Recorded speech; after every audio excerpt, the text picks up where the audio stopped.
Alright, so here we go. We are going to carry on. Last week we started talking about some Zen koans, and I'm going to carry on from this book, which is the Mumonkan, one of the classic koan collections. Oops. The koan we're going to talk about tonight is Hyakujo and a Fox, which is number 2 in this collection. So I'm going to give just a couple of words of introduction, and then I'm just going to read the koan. There's a commentary by the guy who assembled these and then a short poem. So I'll read the koan very quickly and then I'll read it more slowly and give some comments as I go through it. Koans, by way of recap, are these very pithy Chinese stories, mostly between Chinese Zen teacher and student or Chinese Zen master, and they set up an inherent contradiction. They are not they become problems or conundrums, and they are solved. They're solved when the mind sees through to a different level of reality, if you will. They are an embodiment of a non-dual experience. They're a documentation of a non-dual experience, and so the koan story itself becomes that awakening experience.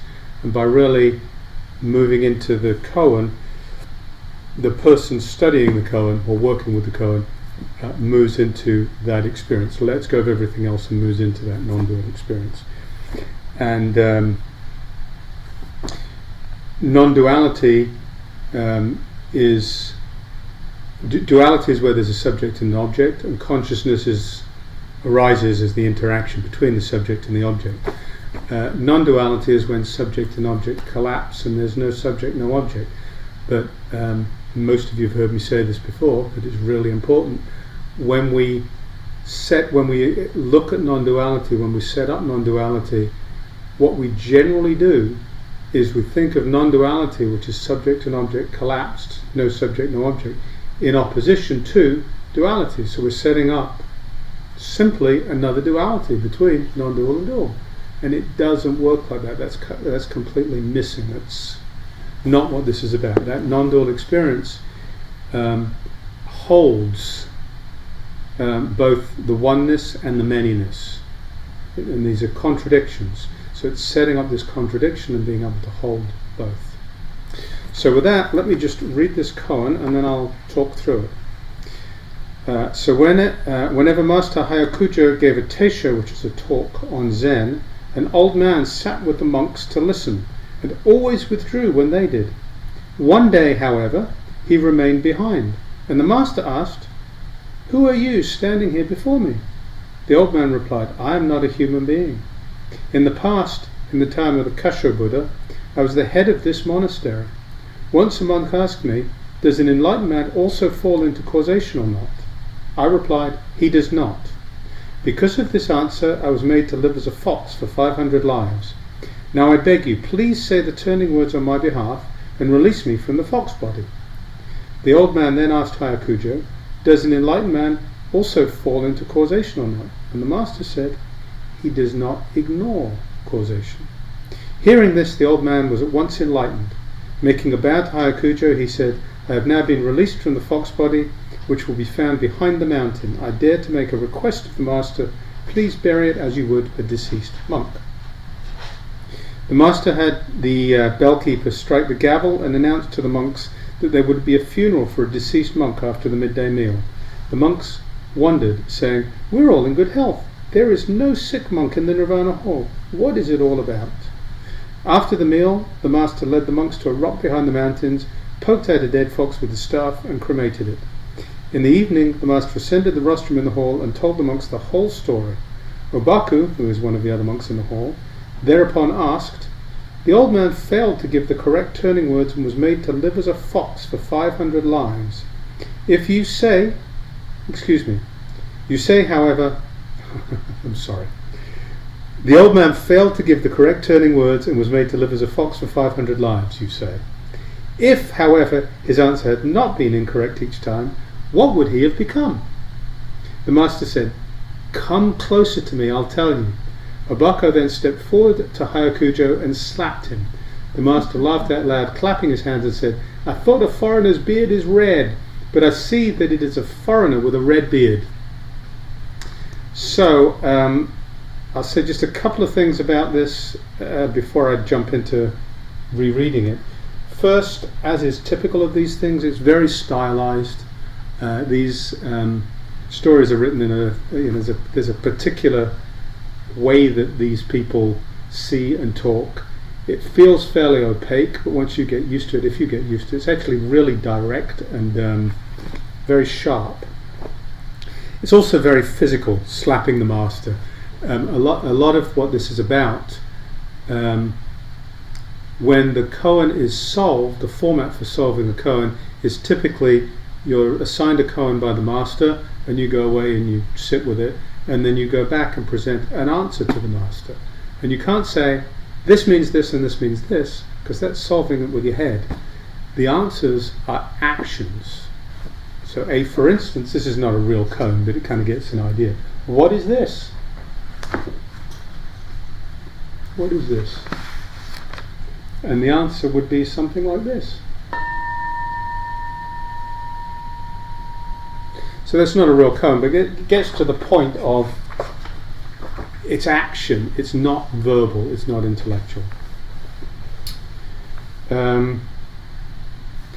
Alright. And I'm going to jump to, I'll go straight from the beginning. So whenever Master Hyakujo gave a Teisho and Zen, an old man sat with amongst to listen and always withdrew when they did. So you've got the meditation hall, or the Buddha hall really, which is where they would give the talks. Everybody would assemble, they'd actually stand and listen to the talk would be delivered, then everybody would leave. One guy remained behind. "Why are you standing here before me?" The old man replied, "I am not a human being." That, if anything, you can't really describe, for the reason I just did with the bell, you can't really describe the answer. You can't give an answer to these.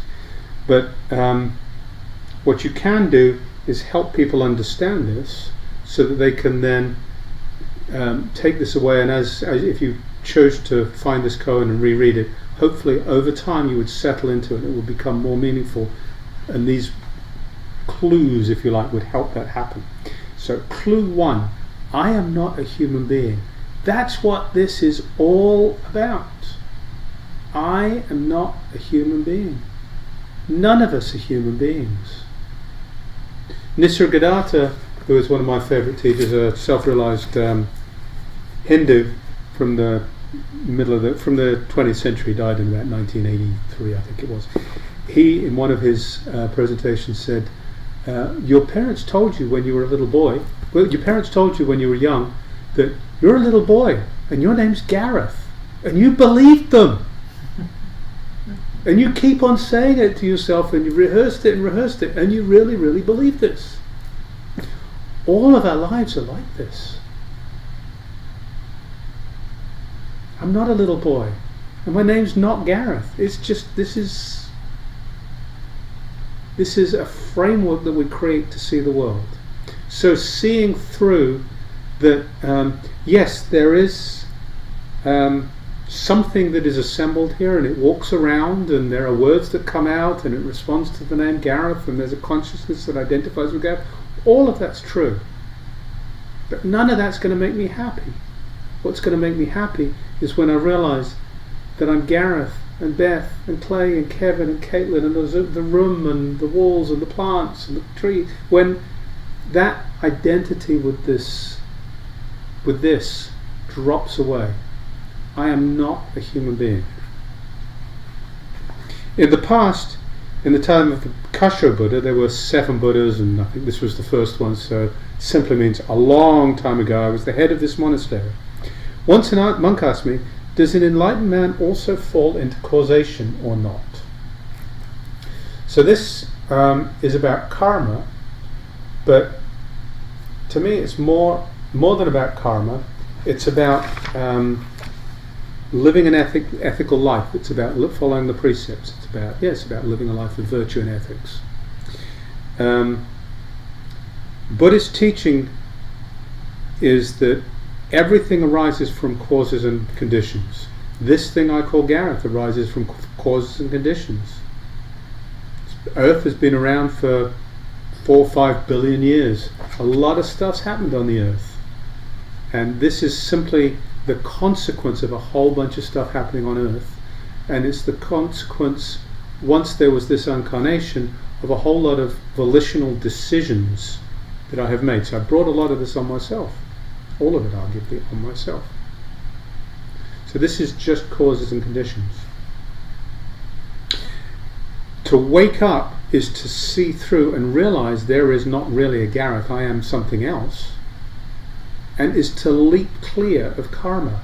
There is no longer suffering the consequences of my actions, because my actions are without a sense of identity in there. They're actions without an ego driving it. They're actions that therefore don't have consequences to an ego, because there is no ego there to have consequences to. So the idea in Buddhism is when you wake up, an idea in Buddhism is when you wake up, you leave behind causality.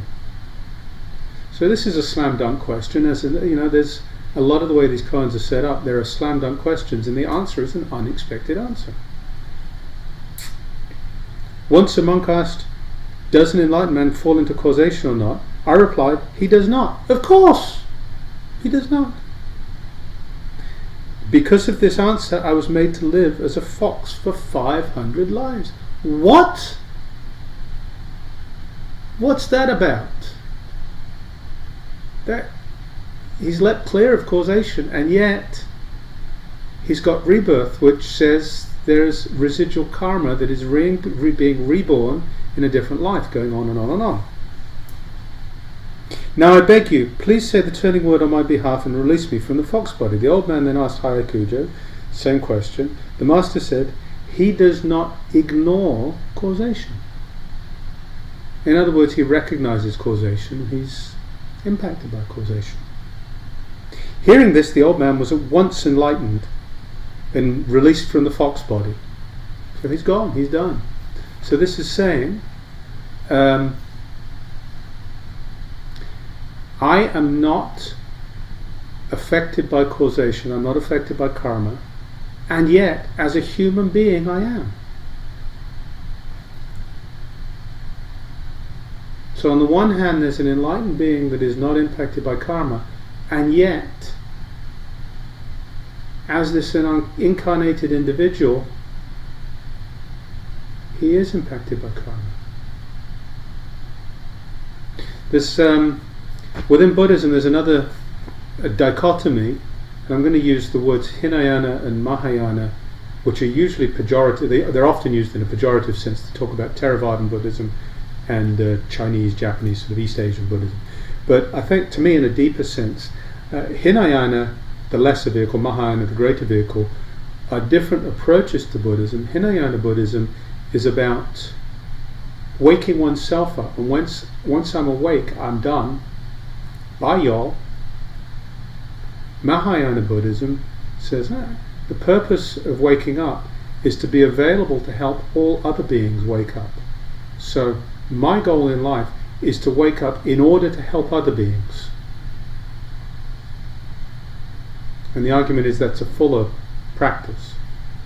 And I think if you look closely at all the Buddhist traditions, within all the Buddhist traditions, they're including Theravadan, which is pejoratively labelled Hinayana, Mahayana, which is in grandiose terms labelled Mahayana. Sorry, Zen, which is grandiose terms labelled Mahayana. Within all of these traditions, there are Hinayana practices and Mahayana practices. So there are practices which are really rather self-centered to wake the self up, and there are practices which are about being available to help others, more compassionate practices.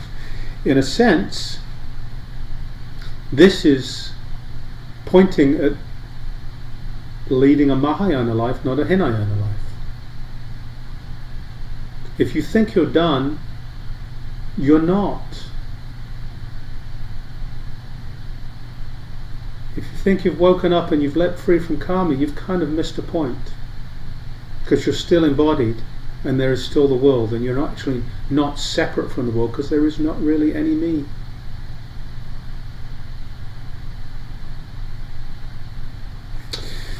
So we've got the middle paragraph about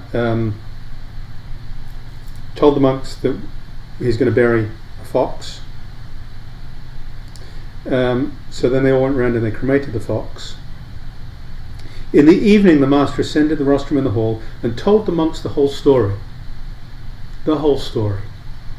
Likely what this means is he was wandering around the mountains the other day and he found a dead fox. And he thought, I'm going to make use of this. So he made a story up. So there's a whole story in here that he told. And then Obaku says, Obaku stood up and asked, the old man failed to give the correct turning words. A turning word is a phrase that knocks your thoughts sideways. So you're thinking that a particular track and somebody says something, it jolts you, and in the Zen tradition, a turning word is a word that can be used to actually wake somebody up.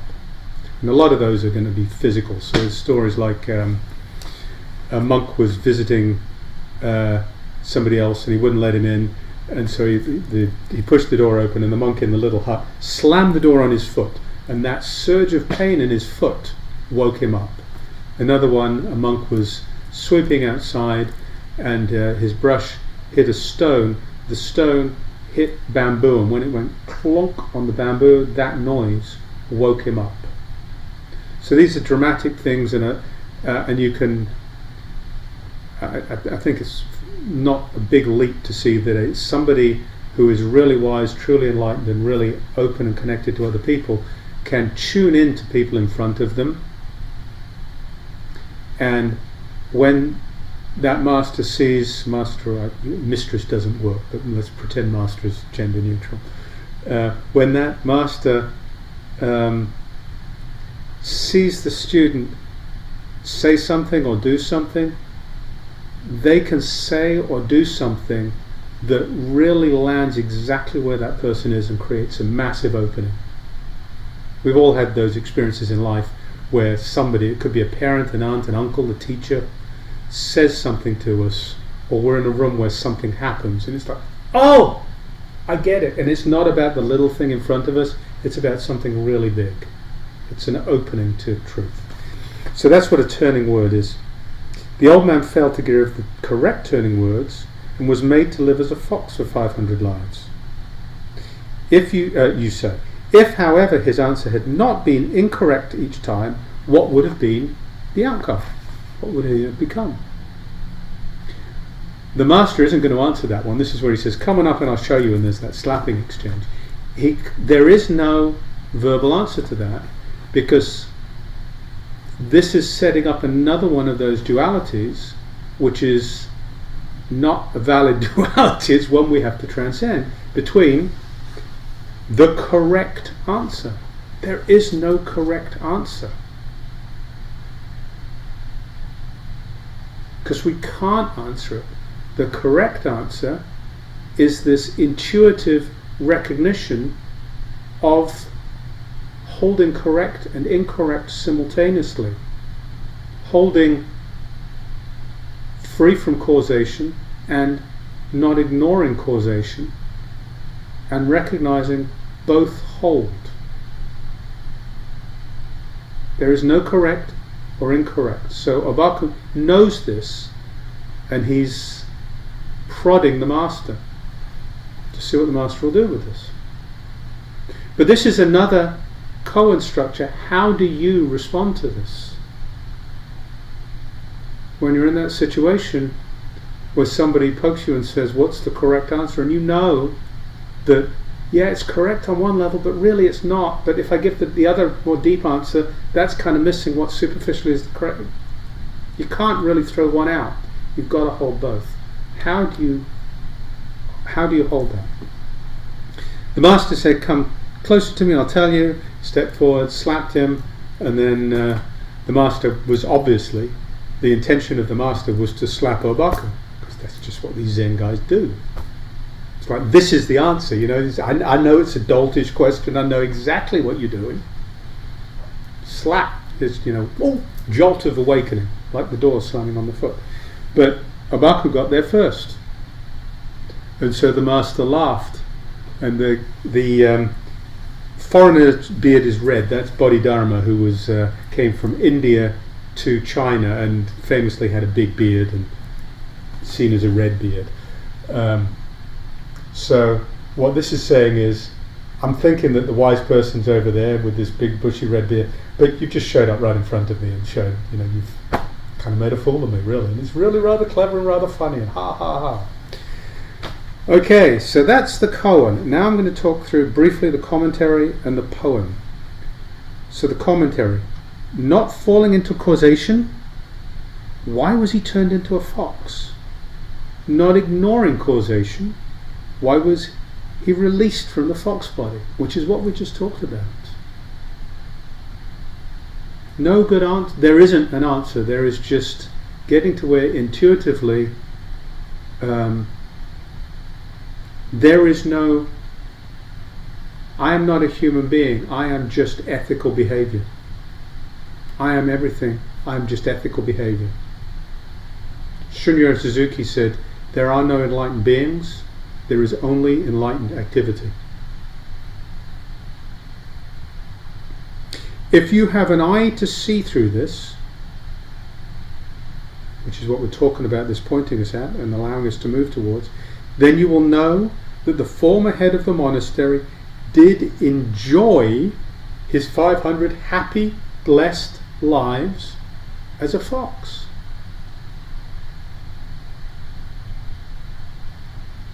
Because of this, I was made to live as a fox for 500 lives. He enjoyed his 500 years lives as a fox. Right? So the poem, not falling, not ignoring. Odd and even are on one die. I think that's a lovely way of capturing the togetherness and yet the separateness of these two sides. Not ignoring, not falling. Hundreds and thousands of regrets. The regret is getting stuck on one of them.